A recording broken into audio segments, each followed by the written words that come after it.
You can turn off your camera and your microphone.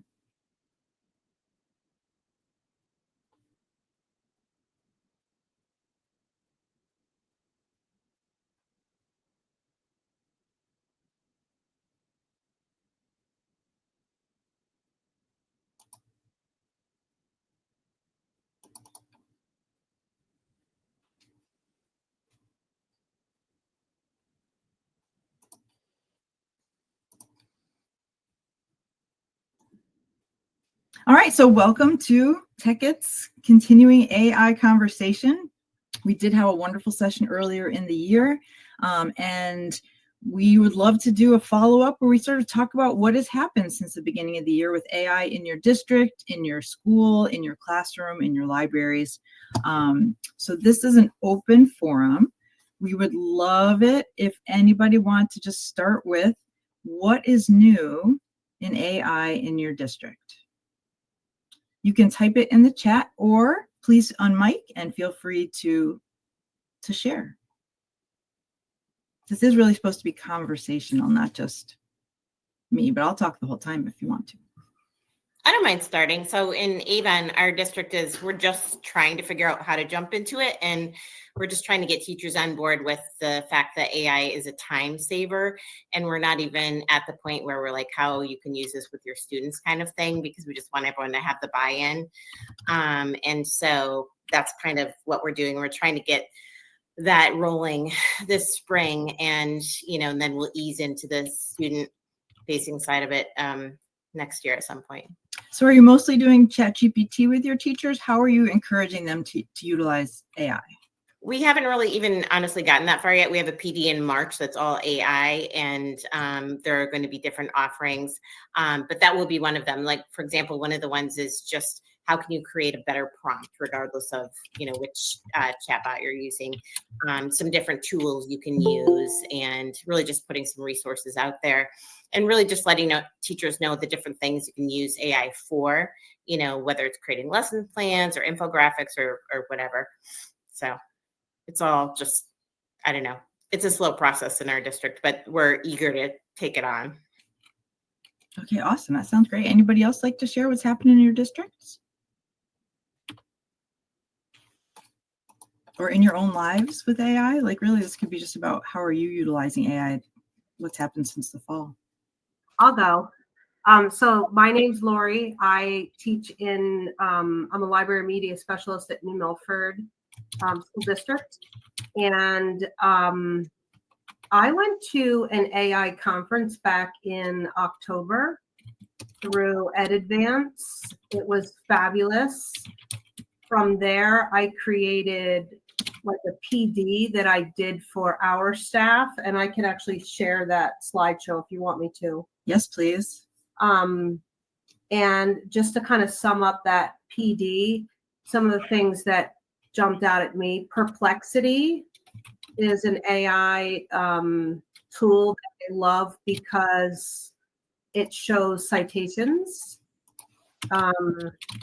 Magic School is also fabulous to create any kind of teacher tools. And by the way, everything that I'm using is free right now. I just had to sign up. Goblin Tools is fabulous for various things. It really focuses on like neurodivergent students. Like it'll get their thoughts and organize them for them. The way I use it most is I'll type up an email. Like if I'm frustrated, I just type up whatever I'm thinking, kind of like a brain dump. And then I can put it into this thing in, I think it's called the Formalizer in Goblin Tools, and it will make it professional.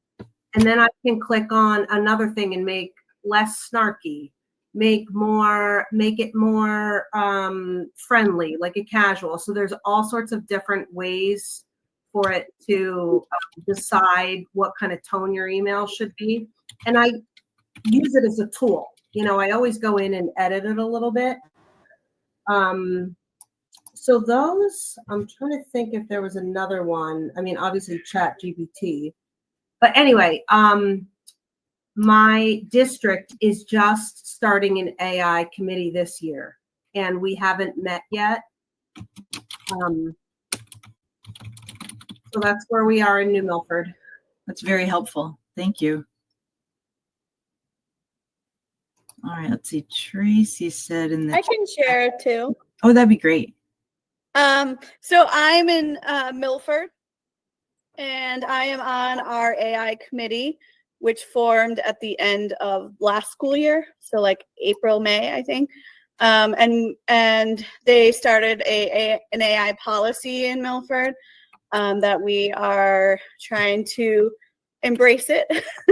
And I have been planning PD for next week. We're doing a half day of AI for middle and high school. And at my high school where I am, teachers are starting to use student-facing AI chatbots in school AI. I know I'm sort of in the English department as a library media specialist. I work a lot with the English department.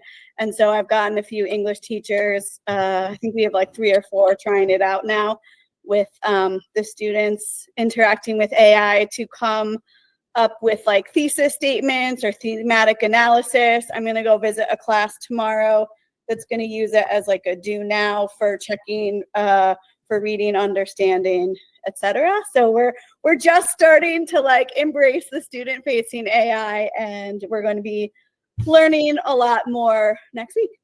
What tool are you using for that? School AI. Oh, which is data privacy compliant. Yes. And free.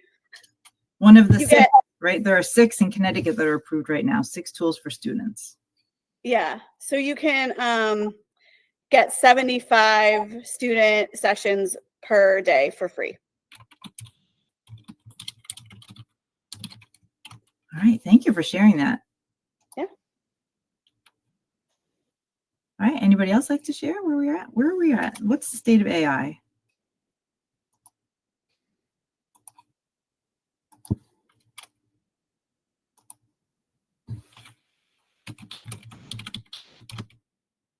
I can share West Hartford. We do have an AI committee. We have had them since last year, I think it formed. And they're working on, first they worked on a statement, sort of where West Hartford stands on AI, and now they're looking at suggesting that teachers, use it for their own productivity. But then they sort of rolled some stuff out, and then we got an email saying, wait, don't do that. There were some parent complaints about grading with AI.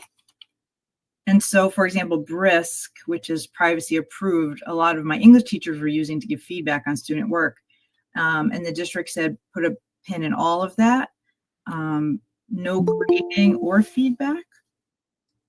And so that caused a lot of confusion amongst my teachers and kind of turned them off. In fact, we had a meeting yesterday and it came up again, but I think that the consensus is feedback is okay, but grading is not for right now. And so yesterday, AI committee, we had election day training, all about AI. Well, actually not all about AI. There was some election day training that really clarified where the district was and explained the privacy issues, and then gave some tools, right? And then the email came out saying, wait, we said use Brisk, but don't use Brisk. And then teachers have been kind of doing what they can. I ran a PD in my building, which was like an AI ed camp where people posted stuff they wanted to talk about. And then we went, and I just had in the library, people teaching them how to use ChatGPT and write prompts. And they were kind of astonished because they hadn't really had time to think about it or play with it. So we had building PD. And then yesterday, Matt Mervis came and did district PD in the evening time, which was fantastic. He's from Ed Advance. I learn new things from him all the time. He's really at the forefront of what's happening. He showed us some great, I don't even know how you say, like a one-pagers he's creating with different towns for like student expectations for AI and teacher expectations with AI, and some other great tools and things, also some challenges that are currently really coming up. So he was fantastic. So building PD, Matt Mervis, district PD. I have been using some student facing. I use Magic School with my 8th graders. I've used it for generating history day topics. So National History Day, the theme is rights and responsibilities. And the kids put rights and responsibilities, American history, and I'm interested in music or art or baseball, and it will give you and ask for 10 topics.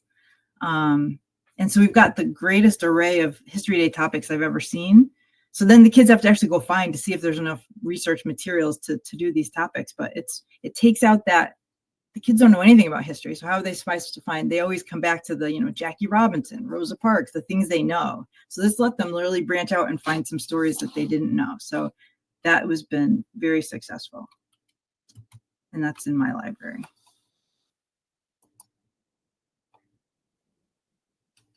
Anybody else? Anything your teachers have? I just, Shannon, can I make a comment? So yeah. I just saw Angela's in the text. It says, we were told we can't use it for grading at all. And I get that, but I'm just, what a shame, because I've seen AI used, for the process. And so like you were just saying, Shannon, that your students for History Day put in the theme and give me, and then they could then like screenshot that and they could give their thoughts and feedback about that. So I mean, I wonder if a district, or your district, Angela, because that's really, you're not, do you see the difference? Like the students would be commenting on what they got from AI, and you could certainly grade on that, like their thinking about this process. Like, well, I am very interested, they're analyzing the results they got from AI. Just a thought, that's all. So just to clarify our district's stance, it's more about using it to like grade papers and things like that, and anything with student names and things like that, we can't use it as a tool for that purpose. I understand. But yeah, but but you could use it for that. Yeah. Thank you. Well, I want to chime in just a hot second. I heard the last couple minutes, and I'm with Shannon in West Hartford. I'm on the committee. Shannon jumped ship. She is no longer officially on the committee.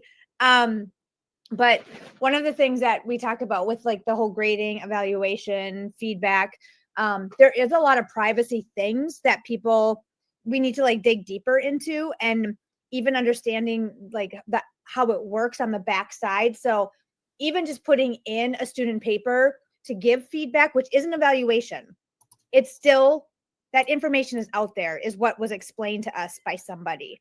And it goes somewhere sometimes, even when you don't log in. And as a student, like, I don't know, like we just have to be a little cautious and kind of thinking. I just finished a book that I highly recommend. It's called Unmasking AI. There's a whole big subtitle. Joy is the woman's first name, and then she has a longer last name that starts with a B. And it talks about the like equity and like discrimination sort of within AI, and just it is fascinating. But then it also goes to some of the scary sides of it and where this information is going. So I think the more we can learn about the technology piece of it behind it, I think it's just really important, because we have to kind of balance. It is such an amazing tool. And one of the things that Matt Mervis said last night, and I don't know, Shannon, maybe you can help. I don't know if I'll say it correctly, but just this idea that as amazing as it is and the tools that it provides and the things it can do, it is equally, on the other side, there are dangers and pitfalls. So it's like this balancing act of being in the know, and we are on the cusp, like we are living the future. Like, like we're gonna look back in 10 years and be like, oh yeah, we were there when that happened, so I don't know, that's sort of rambling, but kind of just thoughts that I had last night when I was listening and reading. I just finished that book recently, and you need to look this woman up. I met her at NCTE. I went to a panel not knowing who she was. There were 3 other people on this panel. It was just the most interesting, made me so curious and want to know more. And that's why I got her book. So again, just highly recommend it. And I think that'd be a fun or an interesting like future book club as well for CASL in the AI realm to do that book. That does sound good, Melissa. And you're reminding me of James Allen. I'm sure some of you on this call have heard or know James Allen. And end up in webinars with him sometimes, and he's like a lead library media specialist director or something, district person in Kentucky, I believe. But I've enjoyed listening to him in these AI big conferences where he's like kind of pushing back and like, why do we need this? You know, so the complete opposite of, and I agree, it's phenomenal, like what it can currently do and what we haven't even thought about what it can do. But I also like his sort of, and as you said, Melissa, you know, kind of cautioning and, you know, just putting on the brakes and understanding how it works. And, but he's always kind of pushing back, and he even uses like Canva. He's like, well, yeah, it's a really powerful tool just in and of itself. And it's got this whole AI component now. But if I use this, then I'm really not learning how to become a designer on my own, because the tool is doing it for me. So, I mean, I hear his side, but I'm also going to continue to use Canva because I am not great at graphics and it helps me. So, you know, but I just think, you know, I really like the fact that Melissa brought up the fact of, you know, just thinking about, right, there's all these amazing things that it can do, but also just always, you know, being thoughtful about it and thinking and questioning and you being know. like a devil's advocate, right? Yep. And like I remember being at ISTE back in 2017, maybe, and I don't remember what the tech topic was, but there was this like they would do the lightning talks, and they were just like, some of the speakers were just talking about all of these amazing new things on the horizon and whatever. And then somebody came up and kind of gave this a little bit of this message that I interpreted as, just because we can do it doesn't mean we should do it. And always to have that in our mind and just really be thoughtful about that, you know, like don't just jump on that exciting bandwagon, but take a minute and just think about things. And like the whole privacy issue is huge. It's so many people, especially classroom teachers, they don't have to deal with that really. Like I didn't care about that until I became a librarian, honestly. And I still don't understand a lot of it. I've been a librarian for 10 years now, and I have Shannon, who has always my phone in front. I'm like, what the hell? Like, what is going on? Is this tool approved? Can we use it? Why not? Whatever. But yeah, just to be like, we're a librarian, like ask questions. Always ask questions before you just jump in head first. So I have to go to Nerd Camp. I might see some of you there. Like, online. If not, whatever. I'll see y'all on Saturday. Okay. Bye. Bye. I will jump onto that too to tell a story from Matt Mervis last night. I'm an early adopter. I've been using it with kids. I've been using it myself. I absolutely love it. But he did tell a story last night where even some of the approved tools, if you asked them to grade student work, and let's see if I can say this right. When asked to grade student work, lots of different tools, there was a study done. If the question was something about how do you study best and what kind of music do you listen to when you study, let's say it's an essay prompt. And if the kid wrote that he listens to classical music and the kid writes that he listens to rap music, the response to the kid with the rap music was written in a lower lexile than the kid who listens to classical music. So there's this bias that we don't maybe even think about, and even how like AI scoring is being done. He had another example too, but that's the one that really stuck to my mind about, you know, it's interpreting. Oh, he said one. Okay, so when they were doing, it might even be like SBAC scoring, some kind of scoring. If the kid's last name was Garcia, he automatically was graded differently than a kid whose last name was Martin, right? It was the ethnic names got lower scores sort of preemptively, right? And this is what AI does. It takes all this data from everywhere, and that's what it's using to learn. And so there is a lot of real risk in what we're not thinking about is happening behind the scenes. And that's why it's really important to keep talking about it as a group. Okay, any positive things that you use it for? Like, what's your best use of it so far for you, personally?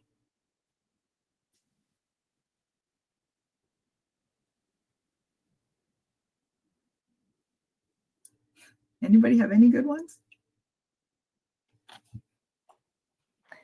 Okay, I did put notes in the thing, Angela, so you can continue to see all of our notes. Thank you. I'll follow up with, I saw Matt in a conference one time too. And he also, Dr. Raday, Liz Raday is fabulous. She works a lot of times with Matt. And they said when they were doing AI pictures, like asking for graphics, like if they asked for a smart student, it automatically found an Asian boy studying. So I thought that was interesting because it's not even the words, it could be the pictures as well. That was another example. If you ask it to write a story about a nurse, it's always a woman. Yeah. And a doctor is always a white man.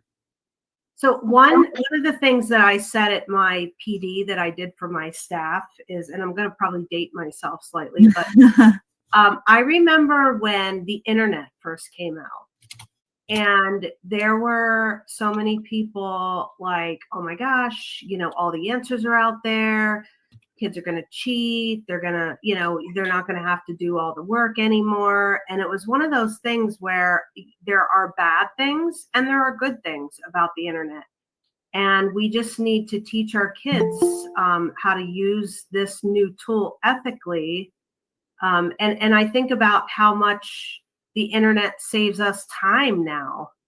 So I don't know. I thought that was an analogy that really hit home to a lot of the staff that were sort of like had negative feelings about AI. Well, before I used front facing, I gave the kids a whole lesson about why you shouldn't cheat with AI, what you lose when you depend on technology. And then I had them sign a contract that says they understand cheating. I just put the link in the chat to hopefully you guys can access it. Because I think really like front loading with the kids and really having these conversations about academic integrity and about all the things you lose when you solely rely on technology, your creativity, your thinking skills, your writing skills. There was a great quote somebody said about learning to write is learning to take what's in your head and articulate it in a reasonable way, right? That's important thinking process that kids need to be able to get what's in here out. And that process really helps kids develop that skill, right? There's so many important skills that kids develop that that you'll lose if we only do everything with technology.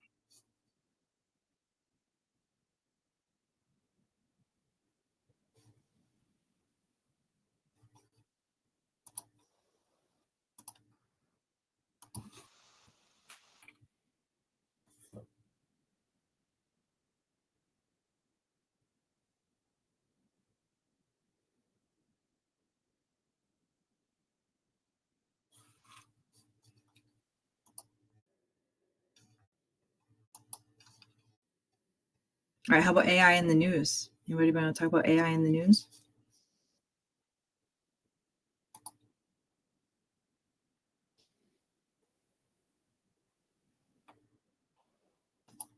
Anybody have any topics we'd love to talk about before we jump off? I know it's short. We started late. We can go a little bit extra. Anything you want CASL to work on? Well, for AI in the news, I know this isn't that recent, but the character AI stuff has been a little scary to me. How kids are using it as like a robot, like girlfriend, boyfriend. And there was one story of a character AI who like talked a kid into death by suicide. Mm-hmm. Where the kid was like considering it, and the character was like, yeah, you should just do it. Yeah, there's more and more stories like that, right? Of kids who are actually taking their lives. Yeah. We just talked about one. And how about this new thing? It's like Nudify, where you can take any person's picture off Instagram and put it on a nude body. This is becoming, like Matt said, this is becoming like a huge disaster for schools in Connecticut and across the country. Called nudification. Yeah, I heard about that. Yeah. This is really terrifying. Bad. It's terrifying, right? Because kids could do it to us. Like, this is, how are we going to get ahead of this? How do we get in front of this? Yeah, it's bad. And kids can do it for free. Like, it's free. It's easy to access and it's free. And there's no, I'm going to put nudification and I'll just link it to the thing. But yeah, that's, like, are we ready for this? Like, do our guidance counselors understand this is happening? Like, where are we with our parents? I worry a lot about the parents, like just being uneducated about everything. Does anyone have a school policy that they're willing to share, or do we know of any schools that have policies already finalized for AI? Milford has one. I can put the link in. And it was left a little vague on purpose because we don't know so much, and we know everything's going to be changing. So that was less. Let me check the date on that. It was approved in June last year. Yeah, So we'd love to have a link to that. Yeah. I know Newington is like on the cusp of this close to getting theirs out. I don't think it's done yet. West Hartford does not have an official. We just have one census that we support AI for.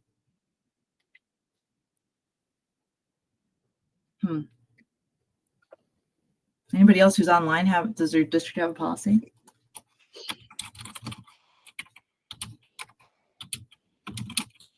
Can I ask ChatGPT?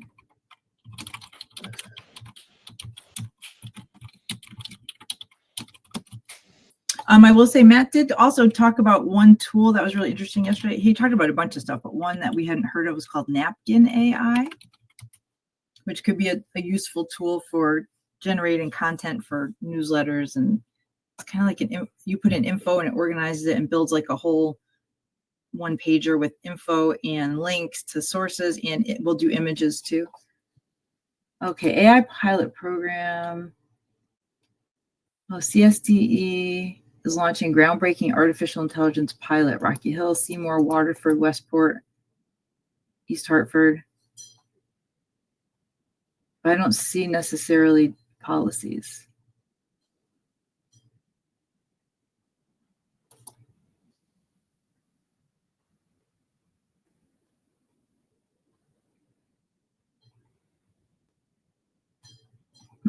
I wonder if Edivance has some linked on their website. If Matt has some that are live.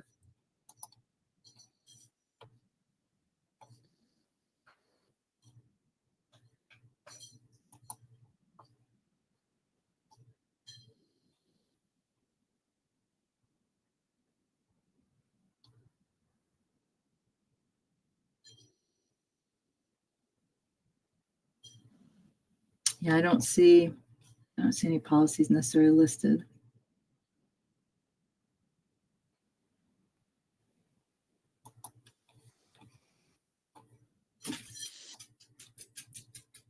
Hi, Robert. I see that. Quick circle back to the AI grading papers. Here's a link to a story on the RAP versus classical. Oh, excellent. You found an actual link to it. That's brilliant. I'm going to add that to the notes. Thank you for that. Do you guys see that? Yeah, it's turning into the Matt Mervis show. But this is actually, I heard the story on the ChatEDU podcast. Yeah. So anybody who is interested in AI, and I will support Matt and Liz and say that ChatEDU is a very good resource. Thank you. Yeah, they're doing the work, and we're all so, grateful because it's Connecticut and he gets us. And oh yeah, look at that. Yeah. Huh. Hi, Shannon. It's Kate. Hi, Kate. Hi, Kate Candido. How are you? I'm good. I do think, coming from my lens, I'm a pre-K to 5 person, but we do need to think about our 4th and 5th graders with this, because I've got some very tech savvy kids and I haven't had any issues as of yet, haven't come across anything, but they do use like the AI tools in Canva, because we have Canva's district approved for us. But how do we approach this, and do we come out ahead of it and teach them an actual lesson about it and what it is and the pitfalls. And I think we need to think about our upper elementary students as well as our upper elementary teachers. Like Kate Monday, I wish grades 4 and 5 teachers were joining us on Wednesday as well for the PD. Don't worry, Kate, there'll be more in August for everyone. So perfect. Because our district is bad at including the 4th and 5th grade teachers and stuff, and they need it. Because my kiddos are quite savvy, including some of my tech addicted 3rd graders. Yes, they're addicted at 8. Well, we're doing a book club with Anxious Generation. It sort of dovetails like nicely, right? These kids have this addiction and they're on their things all the time, and their brains are completely like rewiring for this hit. And then we have AI, and like the world is changing. And how do we balance all that? Even in school, we don't really want them on tech as much because they're on it all the time at home. And yet, right, some tools could be. It's a fine line.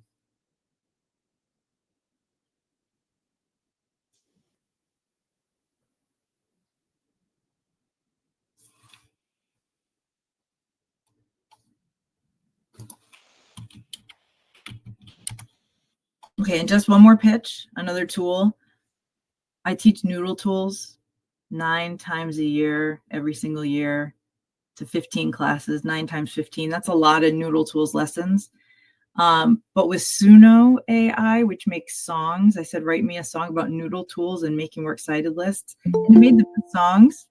And so I have it playing when the kids come into the lesson. I have the music playing. And it kind of catches their attention, like, "Oh, this is groovy. What is this?" And I have the lyrics on the board, and they're like, "Wait, what?" And I'm like, "Hey, what's our objective today?" And they're like, "Hey, Noodle tools," because it's been singing to us about Noodle tools.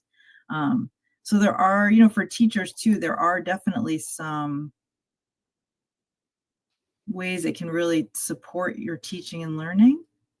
I've never had so much, dancing to Noodle tools, but also, that thoughtfulness about, is it being biased? Is it being racist? What's the content it's giving us? And teaching kids what they lose if they cheat, basically.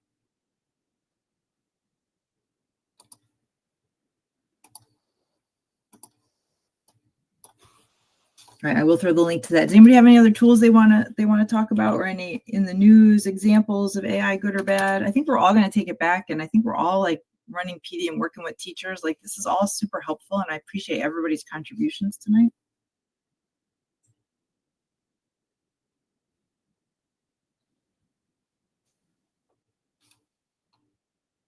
And Robert, thanks for your great links.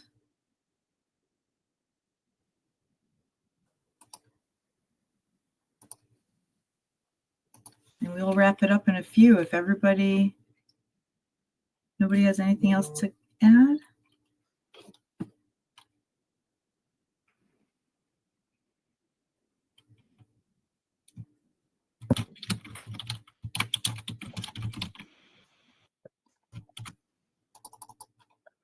Okay, and I did add all this, so you can see that I've been taking notes on the note sheet. So all this is on the note sheet, everything we talked about. Feel free to add stuff to it. This should be editable by everybody.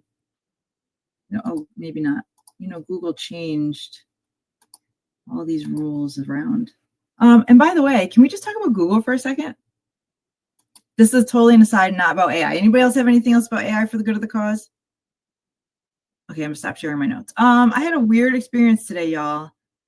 As librarians, right? This was a weird moment. I searched something using Google, and I searched Buffalo Soldiers because we're doing History Day stuff. I only got 18 pages of results. So, usually get millions. It says like there's millions. I only got 18 pages of results. On Google's main search screen, they were mostly great results. They were all great results, reliable results. But news had different results. And I know that I was trying to find a bad example to use for what's a good one versus what's a bad one. And I couldn't get to any of the bad stuff, like student projects or Quora. It didn't come up in my Google search. Has anybody had this experience? What happened to Google?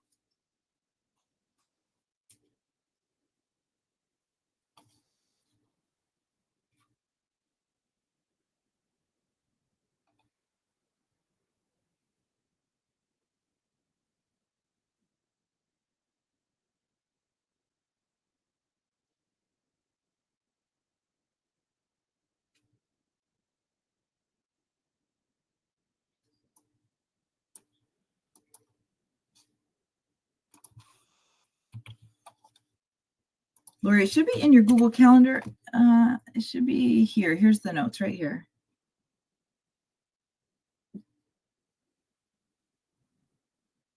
No, nobody wants to add to that weird Google thing that I just noticed. All right, well, then we are going to wrap up for the evening. Thank you all so much for being here tonight. And it's been a lot of fun and always educational. And hopefully we'll do it again in the fall. And as always, reach out if you have any other topics you want featured on TechIT. Let us know. You can email me or email Jenny at CASL, and we'll try to make some stuff happen. Have a great night, everybody.